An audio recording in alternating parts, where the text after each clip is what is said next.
Assalamualaikum warahmatullahi wabarakatuh. Shalom, Om Swastiastu. Namo Buddhaya dan salam kebajikan serta selamat siang Tribuners dimanapun Anda berada. Jumpa lagi bersama saya tentunya Anissa Husnuzan dalam highlight Koran Tribun Timur edisi hari ini, Jumat 13 September 2024. Dalam beberapa menit ke depan Tribuners kami akan menyajikan informasi terbaru, terupdate dan terfaktual hanya untuk Anda yang tentunya dimuat dalam harian cetak Tribun Timur edisi hari ini.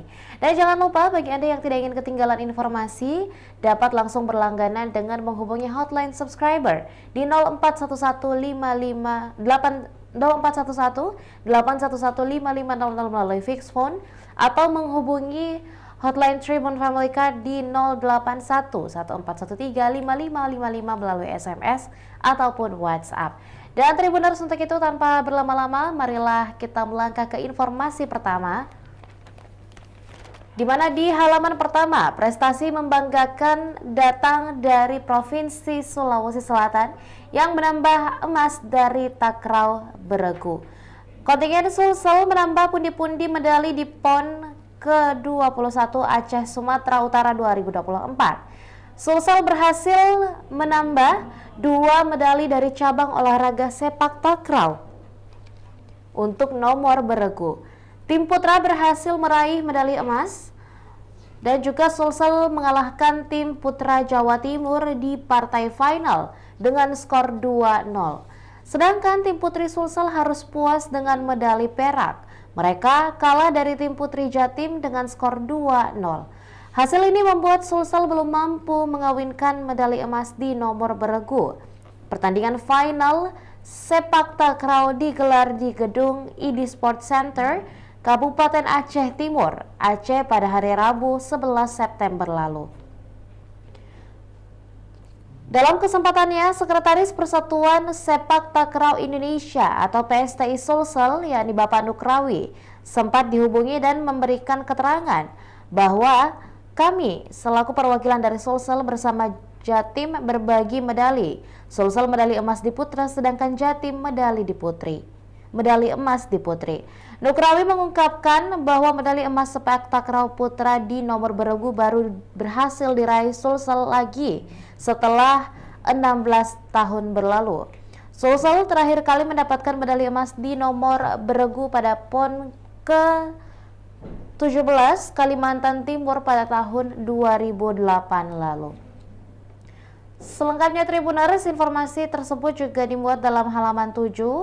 Namun izinkan saya menyampaikan statistik dan juga data yang disajikan pada bagian kiri di layar Tribuners. Yang pertama adalah medali emas angkat besi 73 kg yang berhasil diraih oleh Rahmat Erwin Abdullah, seorang putra kebanggaan Kota Makassar yang lahir di Makassar pada tanggal 13 Oktober 2000. Adapun prestasi yang pernah diraih oleh Rahmat Erwin Abdullah diantaranya adalah peraih medali perunggu Olimpiade Tokyo 2022, medali emas pada Asia Games Hangzhou 2023, medali emas pada SEA Games Kamboja pada tahun 2023, medali emas dalam event Tashkent 2021 73 kg. Kemudian ada juga peraihan medali emas dalam PON ke-20 di Papua pada tahun 2021 dan peraih emas PON di Aceh Sumatera Utara tepatnya pada PON ke-21 2024 terbaru. Adapun Tribuners, medali emas yang berhasil diraih juga oleh nomor beregu di sepak takraw putra, diantaranya anggota tim yang berada di dalamnya adalah Muhammad Ardiansyah, putra kelahiran Parepare. Kemudian ada Andi Trisandi Saputra, putra kelahiran Selayar. Asrul, seorang putra kelahiran Kabupaten Sopeng. Nofrizal, yang merupakan putra kelahiran Seberang Tarok. Lalu ada Rusdi, seorang pemuda yang berasal dari Kabupaten Pangkep. Diki Apriyadi dari Wowondula. Muhammad Farul dari Kabupaten Maros. Muhammad Taufik yang juga dari Kabupaten Maros. Yusril Izhar Ramadan dari Kabupaten Pinrang dan Kurniawan dari Kabupaten Bulukumba. Sementara untuk medali emas tim renang artistik, atlet yang berada dan tergabung di dalamnya adalah Amanda Mutiara Putri, Aulia Mustika Putri, Kanta Fatiyah, Mutiara Nur Azizah, Naurah Konita, Nurfa Nurul Utam, Rani Asriani Rahman, Rasya Anissa Rahman.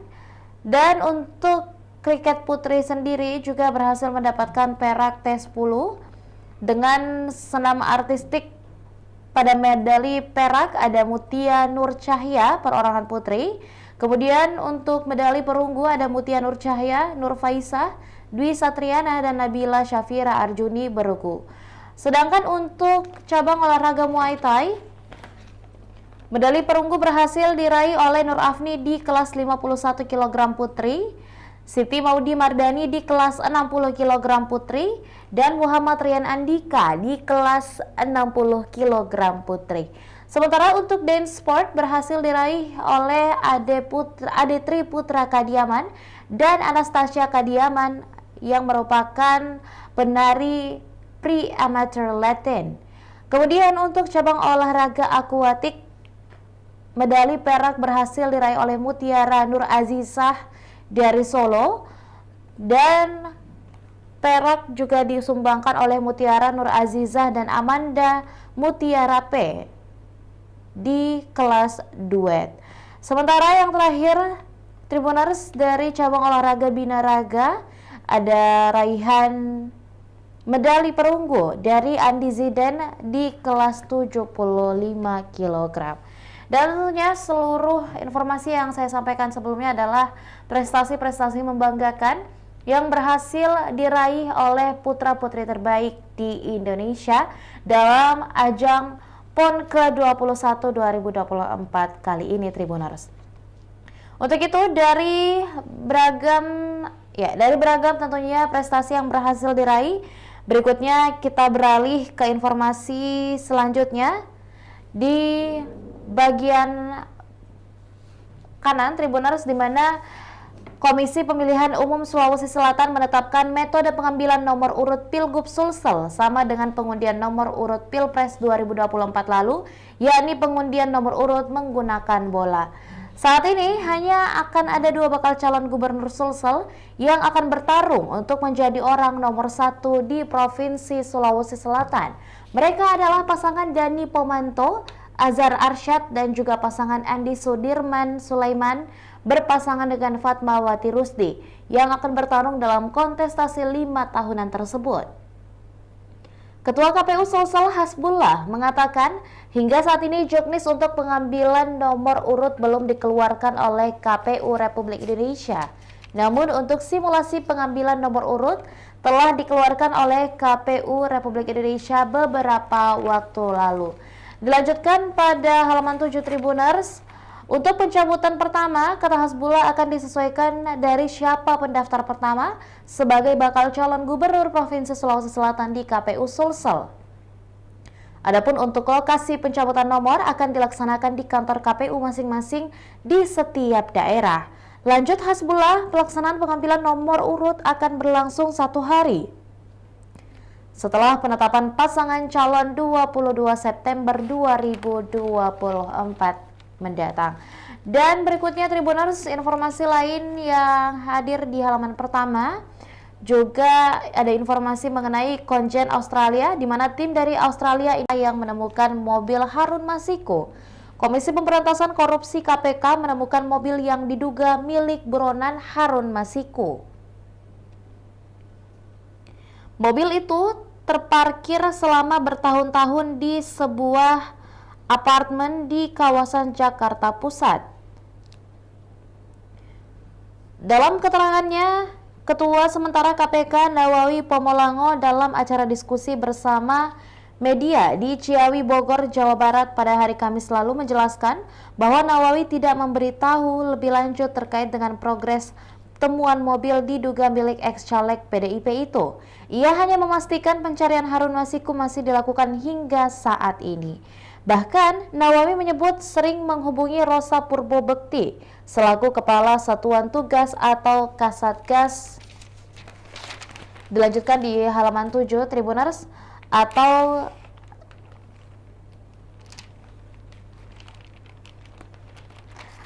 Kasatgas Pencarian Harun Masiku. Sebenarnya pada awal penyidikan perkara ini nama Rosa Purbobekti sebagai penyidik sempat tidak dimasukkan. Namun karena Harun tak kunjung ditemukan, Rosa diminta untuk dimasukkan dalam tim penyidik. Seperti apa informasi selengkapnya Tribuners tentunya dapat Anda baca di halaman 7. Di sebelah kiri juga ada informasi mengenai isi piringku, begini penjelasannya dalam sesi wawancara eksklusif podcast bersama dengan dokter spesialis gizi klinik Rumah Sakit Primaya Hospital Dr. Rima Januari Putri Ridwan Ghani yang dipandu oleh host Tribun Timur Ilu Devisania. Dapat Anda saksikan bersama Tribuners, juga menjadi informasi pada hari ini. Berikutnya kita melangkah ke informasi di halaman ketiga, tepatnya pada rubrik Sulsel. Ditemukan bahwa terdapat sebanyak 7 rumah yang terbakar di Kabupaten Jeneponto dalam waktu sehari saja. 3 rumah ludes terbakar di Tamarunang, Kecamatan Binamu, Kabupaten Jeneponto, Provinsi Sulawesi Selatan pada hari Kamis 12 September 2024 kemarin. Api dengan cepat membesar karena material rumah yang berbahan kayu ditambah dengan kondisi angin di lokasi. Kapolsek Binamu Ibtu Blasius Bastion Soge menyebut kejadian itu mengakibatkan kerugian material hingga ratusan juta rupiah. Saksi mata bernama Farel mengungkapkan bahwa api pertama kali muncul dari rumah Cece berusia 60 tahun. Saat Farel mengetahui kebakaran itu, kata Bastion, api mulai menyebar ke seluruh bagian rumah. Saksi sempat berupaya memadamkan api dengan bantuan alat seadanya namun gagal. Kebakaran juga terjadi di lingkungan Kasi, Kecamatan Tamalatea, Kabupaten Jeneponto, Provinsi Sulawesi Selatan pada hari Kamis 12 September kemarin. Si jago merah yang melalap rumah warga diduga berawal dari kayu bakar milik salah satu korban kebakaran. Masing-masing pemilik rumah adalah Karim Desituju, Alimuddin, Asri, dan Jumasari. Nia menyebut kerugian material dialami korban mencapai hingga ratusan juta rupiah. Berikutnya informasi di halaman ketiga Tribuners juga ada informasi mengenai penggeledahan di lapas atau lembaga permasyarakatan, petugas amankan kunci T hingga gunting kuku. Dikutip dari Sungguh Minasa Kabupaten Goa, Tribuners, lembaga pemasyarakatan atau lapas narkotika kelas 2A Sungguh Minasa razia di blok hunian warga binaan pemasyarakatan atau WBP. Penggeledahan ini mengakibatkan sebanyak 18 personel gabungan Satgas Kamtib dan anggota regu pengamanan lapas. Dipimpin langsung oleh Kasih Kamtib Sudirman Aziz dan didampingi oleh Kepala Kesatuan Pengamanan Lembaga Pemasyarakatan atau KKPLP Fadil Zuriat Mubarok pada hari Rabu 11 September 2024, tepatnya pada pukul sekira 21.00 waktu Indonesia Tengah. Penggeledahan dilakukan di kamar hunian Blok A dan Blok B warga binaan. Kepala Lapas Narkotika kelas 2A Sungguh Minasa, Sopian, menyampaikan penggeledahan rutin ini merupakan bagian dari komitmen lapas dalam menciptakan lingkungan yang aman dan tertib, tepatnya bagi seluruh warga binaan. Kegiatan penggeledahan rutin ini menjadi bukti nyata bahwa komitmen lapas narkotika Sungguh Minasa dalam menjalankan fungsi pengamanan dan pemasyarakatan yang optimal tentunya Tribuners. Menurutnya pula tujuan penggeledahan ini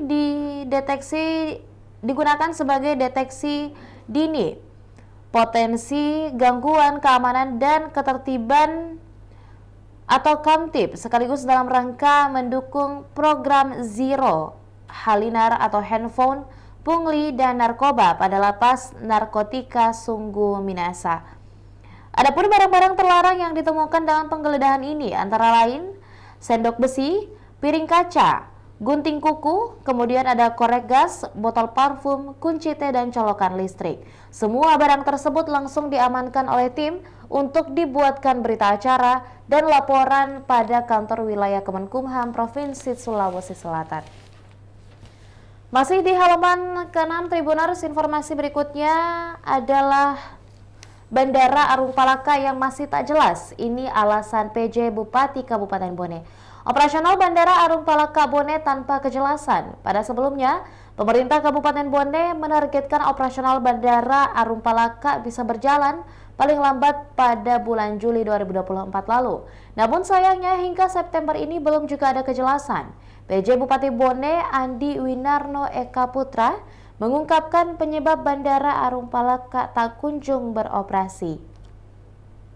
Ia juga mengungkapkan penambahan runway bertujuan supaya pesawat yang beroperasi di Bandara Arung Palaka bisa lebih baik dari sebelumnya. Di mana sebelumnya anggota DPRD Kabupaten Bone dari fraksi Golkar, Irwandi Burhan, meminta agar Pemkab Bone menjemput bola ke provinsi. Apalagi seluruh fraksi di DPRD Bone telah merekomendasikan ke Pemkab agar bandara menjadi atensi.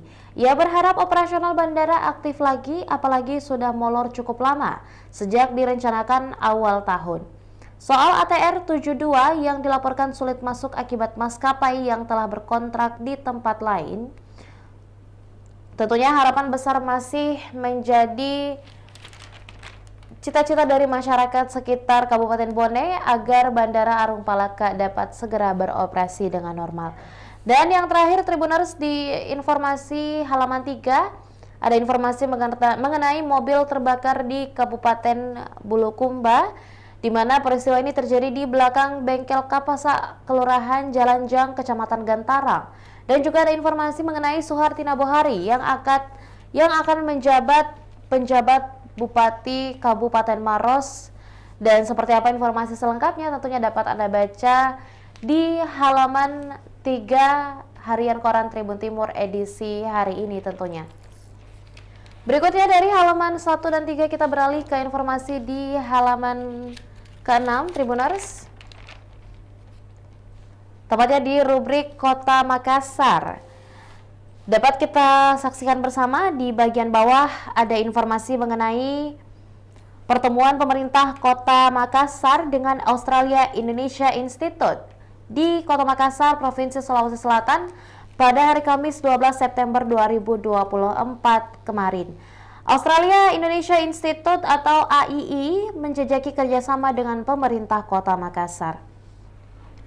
Dapat kita lihat Tribuners bersama-sama dikutip dari Kota Makassar, Australia Indonesia Institute atau AII menjajaki kerjasama dengan pemerintah Kota Makassar. Hal tersebut disampaikan saat pertemuan bersama dengan PJ Sekretaris Daerah Kota Makassar, Firman Hamid Pagara di Kota Makassar, Sulsel, Kamis kemarin. Turut hadir antara lain All Board Chair Emeritus Profesor Greg Feli AM dan Konjen Australia di Makassar, Todd Dias. Perbincangan tersebut membahas bagaimana kerjasama terkait dengan beberapa kota di Indonesia. Salah satunya adalah Kota Makassar. Firman Pagara menyambut baik hal tersebut. AII akan menjajaki kerjasama di beberapa bidang seperti pariwisata dan pendidikan. Pihak Australia Indonesia Institute juga sekaligus mereview perkembangan hubungan kerjasama Indonesia yang sudah dilakukan sebelumnya. Australia telah menjajaki kerjasama dengan beberapa daerah termasuk Kota Makassar dan Maros. Dalam kesempatan ini, Firman sekaligus alumnus Australian National University atau ANU menjelaskan bagaimana pariwisata di Kota Makassar berkembang. Apalagi, baru-baru ini Wali Kota Makassar Dani Pomanto atas perhatiannya kepada pariwisata dan pelestarian budaya. Ia juga sempat berbincang mengenai sejarah Kota Makassar dan hubungan suku di Australia yang sudah terjalin sejak dahulu. Firman mengungkapkan pihak AII masih melihat ada sektor lain yang unggul sehingga penjajakan kerjasama lainnya dapat terjalin. Sementara informasi lain di halaman 6, tepatnya pada rubrik Kota Makassar pada hari ini Tribuners, ada berita mengenai revitalisasi tower tahap 2 yang sudah dimulai dan juga informasi mengenai 71 kelurahan di Kota Makassar yang memiliki status stunting tinggi. Dan informasi penting juga kami sampaikan di bagian bawah Tribuners, ada pengumuman yang diberikan dan dikeluarkan langsung oleh Bawaslu, Badan Pengawas Pemilihan Umum Kabupaten Maros, yang membuka pendaftaran pengawas TPS se-Kabupaten Maros dalam rangka pemilihan serentak tahun 2024 mendatang. Adapun jadwal pendaftaran dan penerimaan berkas pendaftaran dimulai pada tanggal 12 September kemarin hingga 28 September mendatang.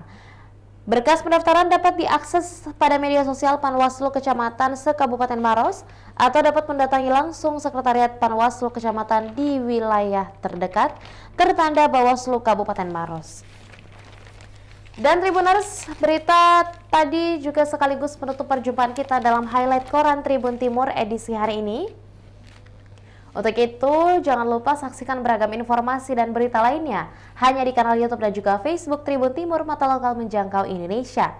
Jangan lupa bagi Anda yang tidak ingin ketinggalan dapat langsung berlangganan dengan menghubungi hotline subscriber di 0411 811 5500 melalui fixed phone atau menghubungi hotline Tribun Family Card di 081 1413 5555 melalui SMS ataupun WhatsApp. Dengan demikian, saya Nisa Husnuzan mewakili seluruh rekan kru yang bertugas pamit undur diri. Wassalamualaikum warahmatullahi wabarakatuh dan sampai jumpa. Download Tribun X sekarang. Menghadirkan lokal menjadi Indonesia.